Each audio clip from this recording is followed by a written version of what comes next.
জন্য চুল, এই চুলের ফ্যাশন ফিরাইয়া মনে করছো তোমার সুন্দর লাগে। কোনো পাগল, কোনো ছাগলও তোমার দিকে তাকায় না। তোমার সমবয়সী কিছু অসৎ ছাড়া, তোমার লগে যেগুন ঘুরে, তোমার লগে একসাথে যেগুন ঘুরে, এরকম কিছু ফালতু ছাড়া কোনো বিবেকবান ভদ্রলোক আজ পর্যন্ত কোনো মানুষ তোমারে তোমার চুলের জন্য এক বিন্দু প্রশংসা করে নাই। তাহলে তুমি চ্যালেঞ্জ করো। তোমার মতো কিছু অসৎ, তোমার মতো কিছু বখাটে, তোমার মতো কিছু আজাইরা ওই হয়তো তোমারে বলছে দোস্ত তোরে সেরকম লাগবে আছে, তারে জিগাইও দোস্ত সেরকম ডাকে, মানে সেটাকে যার মতো আমারে লাগবে আছে। তো হে ভিতরে ভিতরে কইব পুট্টা খোরের মতো, বাবা খোর, ডাইল খোর, হ্যাঁ হ্যাঁ নেশা খোরের মতো লাগতেছে, কোন ইমানদারের মতো লাগে না। তুমি চুল রাখবা বেঈমানের মতো, তোমারে দেখতে মনে হবে জুনায়েদ বাগদাদির মতো,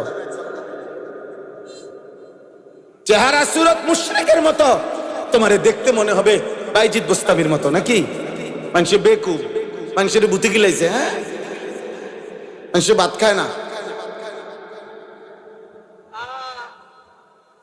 এজন্য বুঝতে শিখেন। সবাই ভাবেন, সবাই ভাবেন, নিজের উপরে দয়া করেন। দুই চার কলম তো সব ছেলেরাই পড়ছেন বাবা, কি গোড়ার গাছ পড়ছেন, হ্যাঁ আখলাকি চিনেন না? আখলাকি চিনেন না কেন? মালিক চিনেন না কেন? রব যে চিনে না সে তো মূর্খ, সৃষ্টিকর্তা যে চিনে না সে তো মূর্খ। আল্লাহ তো বলছে জাহেল, আল্লাহ তো বলছে লা ইয়াকিলুন, তার আকল নাই, লা ইয়াফকাহুন, তার বুঝ নাই, লা ইয়ালামুন, তার কোনো জ্ঞান নাই। তো মূর্খ, যে মনিব চিনে না, যে বানানেওয়ালা চেনে না, যে সৃষ্টিকর্তা চেনে না, যে রব চেনে না, 24 ঘন্টা যিনি তাকে লালন করে, এমন মহান মেহেরবান রব যে চিনে না, খোদার কসম সে আহাম্মক আর বেওকুফ ছাড়া, মূর্খ ছাড়া আর কিচ্ছু। দুই চার শব্দ এই যেগুলা পইরা মনে করছে অনেক ভাত খাইবা, এই ভাত মূর্খও খায়। তুমি তো মনে করছো কিছু পড়ালেখা কইরা মনে করছো বাড়ি গাড়ি করবা, দুনিয়া ভোগ করবা, তোমার চাইতে বেশি দুনিয়া মূর্খ বকলম, নাম দস্তখত করতে জানে না, টিপসই দেয়। এরকম পৃথিবীতে কোটি কোটি মানুষ আছে, হাজার হাজার কোটি কোটি টাকার মালিক যে টিপসই দেয়,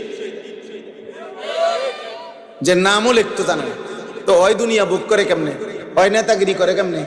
ওই বিল্ডিং করলো কেমনে? ওর টাইলস লাগাইলো কা? ওর ঘরে তো প্রত্যেক রুমে ফ্রিজ, এসি, ওই দিয়ে 1 কোটি টাকা দামের গাড়ি চড়ে। আমি তো দেখছি হেরে যে পিএইচডি হোল্ডার, তার অধীনে চাকরি করে পিএইচডি ডিগ্রিধারী, ডক্টরেট ডিগ্রিধারী, হেরে স্যার কয়। আমি নিজে নিশ্চিত জানি, আমার পরিচয় করে বলছে এবারটা স্যার কি তাই তার বাপেও বোঝে না, কিচ্ছু জানে না, ভাই কিচ্ছু জানে না, ভাই পুরা মূর্খ। কিন্তু বেচারার অধীনে শিক্ষিত উচ্চ শিক্ষিত ব্যক্তি চাকরি করে, উনি বেতন দেয়, মূর্খ মিয়ায় বস। দুনিয়া মালিক যারে চাই তারে এমনি দেয়।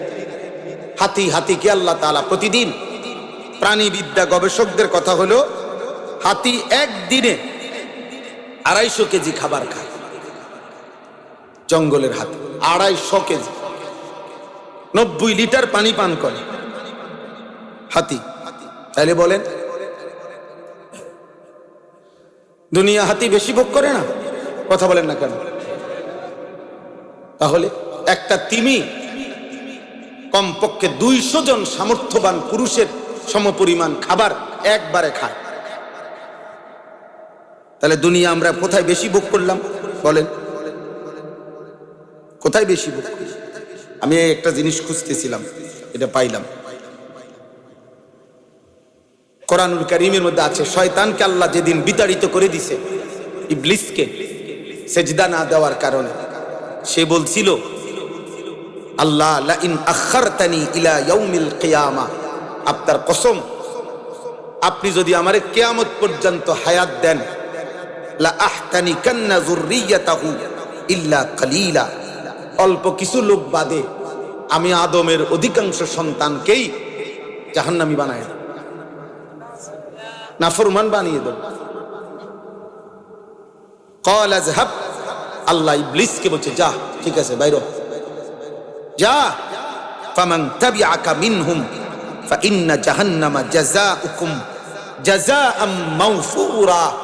তো শুনে নিস, কিয়ামত পর্যন্ত যত লোক তুই ইবলিসের অনুসারী হবে, আমি আল্লাহ ঘোষণা দিলাম শতভাগ পরিপূর্ণ জাহান্নাম তোদের সকলকে দিয়ে পূর্ণ করে দেব। যা বলিস, বের হ। এরপরে আল্লাহ বললেন ওয়াস্তাফজিজ মান ইসতাতা'তা মিনহুম বিসাউতিক, তুই তোর গলা দিয়া, কণ্ঠ দিয়া, তোর গানের সুর দিয়ে, বাদ্যের আওয়াজ দিয়ে তুই পারলে আমার বান্দাদেরকে আমার পথ থেকে বিচ্যুত করে দিস। তবে আল্লাহ তাআলা সর্বশেষ বলছে ইন্না ইবাদি লাইসা লাকা আলাইহিম সুলতানুন, আমার প্রকৃত বান্দা যারা, আমি আল্লাহর গোলামি করে যারা, আমার সিজদা দেবে যারা, তো তোর হাজার চেষ্টায় কষ্ট পরিশ্রমেও আমার বান্দাকে এক চুল নাফরমানির রাস্তায় নিতে পারবি না, এটাও আমি আল্লাহ ওয়াদা দেব, আমি এটাও ওয়াদা দেব।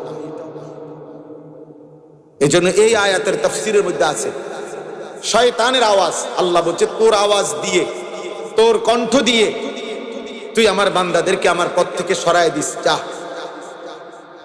তো এই শয়তানের কণ্ঠ কি?